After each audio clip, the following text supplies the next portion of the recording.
बानिहाल के municipal committee के chairman Farooq Ahmad वानी ने मीडिया से बात करते हुए कहा, बानिहाल के अंदर बनाई गई पार्क पूरे बानिहाल अवाम के लिए और जिसका दिल करे वो इस पार्क में आकर बैठ सकता है। उन्होंने कहा कि काफ़ी अरसे से इन बातों का इजहार किया जा रहा था कि पार्क के अंदर बच्चों के लिए भी कुछ खेल कूद का सामान रखा जाएगा, जिसमें हमने बच्चों के लिए कुछ झूले वगैरह लगवाए और बच्चे भी यहां आकर खेल सकते हैं।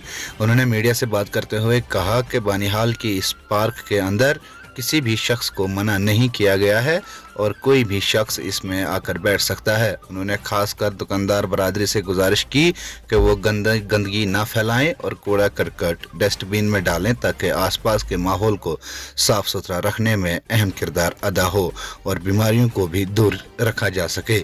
बानिहाल से देखिए मेहरान वानी की ये खास रिपोर्ट। था नहीं, इसलिए हमने सोचा कि बच्चों के लिए भी 2 4 5 झूले लगा के एक साइड में उनको भी वहाँ तफरी करने का मौका मिले। इसलिए पार्क सबों के लिए है। पार्क में हिंदू भी आ सकता है, मुसलमान भी आ सकता है, जिसको दिल करे वो आ सकता है, बैठ सकता है। हमने उसका अभी चार्जेस का अभी नहीं सोचा है।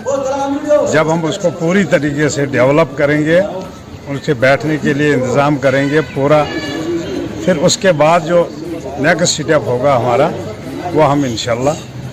सबसे पहले मैं अपील करूंगा कि जो गंदगी अपने दुकानों से बाहर निकाल कर या घरों से बाहर निकाल कर रास्ते में डालते हैं, बराए करम वो कहीं हमारे डस्टबिन जहां लगे हैं उनमें डाल दें और इलाके को साफ़ सुथरा रखें। उनको भी मैं ये कहना चाहता हूं कि वहां भी हम डस्टबिन इंस्टॉल करेंगे, मेहरबानी करके जो भी वो खाने पीने की